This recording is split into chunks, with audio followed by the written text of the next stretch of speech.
what's inspired a podiatrist to be an inspired coach. So tell us a little bit about that, Maggie. Sure. Well, I kind of fell into podiatry and I've been doing podiatry for about 20 years now, but I've always had a lot of other passions on the side. I'm also an actress and I went to drama school whilst being a podiatrist and I pursued that.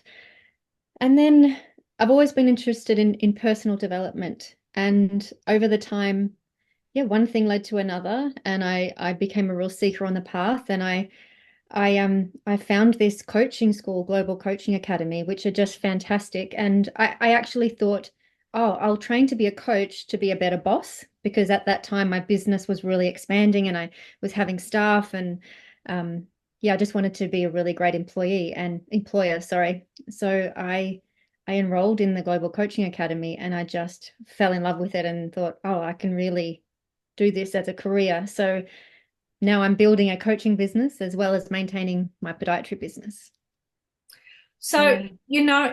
it was there already there in you. That seed of being a coach was already there. It just all of a sudden, once you got into your element, it was like, wow, this is what I want to do.